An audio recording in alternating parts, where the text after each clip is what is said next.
everyone. Welcome back to the fourth episode of Making Sense of Sense, with earnings season kicking off for the next few weeks now.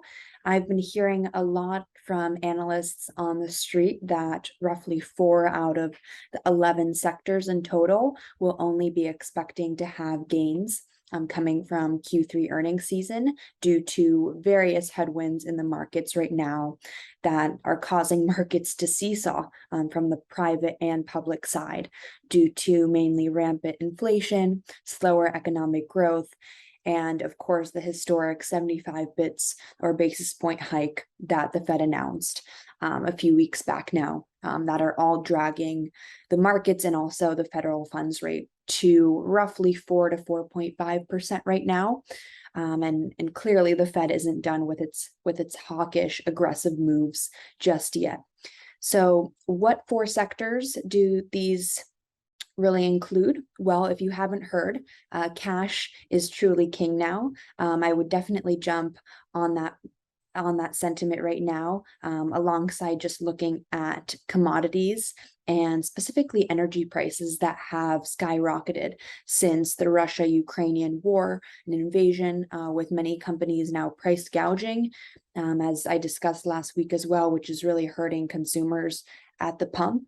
Along with energy soaring, the dollar, which was actually ends up hurting foreign buyers as it soars, and American imports, since this means that goods are more expensive to overseas buyers and in some less profitable back home when foreign revenues are converted back to US dollars. The only beneficial factor to a strong dollar would be really for foreign exchange rates for American tourists abroad. However, the American dollar strength is also a large contributor to lower earnings as well for these 4 sectors, as predicted by many economists and even according to Bloomberg that I read this morning, where about half of companies are expected to point to the dollar as a contributing problem to lower earnings in the next few weeks, as we'll see companies disclosing them. But fear not, with energy and real estate are still in the green, with a record number of closings on the coast still, although inventory has risen alongside just rising mortgage rates in bustling cities such as here in New York City. Restaurants and hospitality, and essentially all the sectors that completely got crushed during the pandemic, except for mainly consumer staples and discretionary, which are always defensible and are expected to have higher earnings as well for Q3.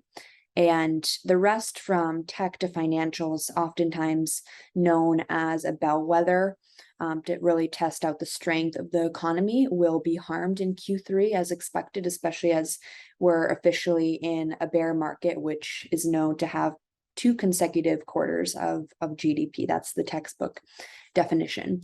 But in other news, if you're a long passive investor who doesn't get rattled by short-term events and anomalies, then let's really look at what's happening in the market in terms of the last 3 quarters, a more holistic view as opposed to really entrenched in earnings estimates, since in the long-term view, that means passive investors historically beat out active investors for that reason, because they have a long-term approach to investing that's really diversified in the same time. So in gearing up for earnings season, as you may have heard, equities were rallying during most of the summer until the Fed really ratcheted up the higher rates and sent equities tumbling again. And Treasury yields have spiked in tandem with the Fed's interest rate hikes, which have sent mortgage rates higher to really their highest levels since 2008, 2009. But not to fear you, you can pay off your 15 to 30-year mortgage if you tap into short-term treasuries, for example, which are paying an astounding 3 up to 4.5% currently. And inflation actually works wonders here, especially when you have debt to pay off and shake off, since it diminishes our purchasing power there. So believe it or not, surprisingly, markets haven't been as shaky as expected for the start of Q4 as analysts did, but the September effect definitely was real. And who knows, that might all change, and it probably will. But for now, we know, just in terms of business news, Elon is actually pretty serious about taking Twitter these days private, finally. And the real estate market is substantially cooling in the heartland and Sunbelt states, which just means more inventory and better deals. And companies in the tech sector specifically are substantially slowing down hiring. These are the main news that I would keep in the forefront of your mind right now, especially as tech companies are engaging in layoffs, and that's just another cost preventive measure during these shaky times as they rely on future expected earnings. Meta, for example, previously known as Facebook, is already engaging in hiring freezes across the board. And the jobs report that came out last Wednesday is already slower than expected, with less jobs added to most sectors and industries, except for random ones that I wouldn't have expected, such as construction and retail. Someone please fact check that for me. I believe those were the two sectors that I was surprised by in the jobs report. But of course, with the complete paradoxes in the economy right now, good news is also treated as bad news for many, especially the Fed right now, since lower unemployment actually means higher rate hikes and aggressive policy that's needed and required for the Fed into 2023 to really cool down inflation. Anyways, alongside that, with earnings season approaching, I'm also wondering if we're really in a recession or not. I just stated the principle of a bear market and what that really entails, but who knows, we might even be in one right now and not even know it. In that case, I would say that the best time to start anything, whether it be a business, a new venture, just propose a new idea, is really when people are fearful to be greedy, or the reverse. When you are greedy, others should be fearful, and really to start something new when borrowing may be more expensive, but this time offers you the opportunity to really get started on something, especially when the markets may not be as saturated. Since the textbook Econ 101 definition to a bear market is 2/4 of negative GDP growth, we also crossed that mark already. And if Q3 reports that as well, we should expect that the worst is yet to come. Yet, luckily, a bear market only lasts roughly a year or so. So brace yourselves and remember that really cash isn't trash and instead king here. Buy those treasuries during high interest rate times, I would advise, especially since they haven't been at these inverted levels since the great financial crisis in 2008, and really tapping into diversifiable, inflationary proof defensible assets such as real estate and farmland and even artwork through the democratization approach on platforms such as Masterworks are great safe havens at this moment in time, and also holding on to cash to just weather any storm. So in case any of your passive income streams dry up, you'll still be able to steer the ship and find the shore and hopefully land on steady ground, not the Florida Keys right now. And our thoughts and prayers go out to everyone in Florida dealing with the damages from the hurricane. But speaking of Florida, the big question now is really if it's worth it to rebuild on hurricane-prone areas again. I read the other day that Airbnb is not covering insurance in parts of Florida since flooding is so prevalent there, and that's really a question now, even for billionaires who were once New Yorkers, my neighbors now in Miami, can maybe answer about how that's going to work out in Florida's future. Maybe though, even Adam Newman can, with his new venture Flow, change that around. We'll see. But anyways, speaking of real estate and how to deal with any mental hurricane financial crisis, whether it be a recession or an actual hurricane, let's dissect and unpack the numbers that really drive happiness. I want to talk about this topic today, since we're all chasing really the same thing at the end of the day, bliss and more peace. And we usually associate that with a thicker bank account, but in terms of just increasing your happiness over time, that's not something that you really find out about yourself and what you discover later on, especially during times of increased tension overseas with the war that's been raging for several months now since February. Inflation is eating into consumers' pockets and global warming. There's a lot of negativity to pay attention to now that can easily overwhelm and just sabotage someone's feelings about the future and our own goals. But we want to make sure as investors that we stay emotionless and focus on the controllables.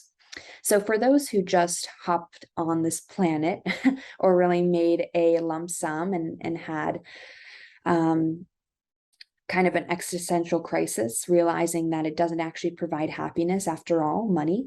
The key question to solving all happiness dilemmas is really in realizing that happiness is reality minus expectations. Just remember that formula. Happiness equals reality minus expectations. Simple, right? So let's unpack this further. In essence, the higher your expectations are, I find, and what I've spoken to about with other people who have gone through this, is that kind of the more miserable and less satisfied you tend to be in the short term.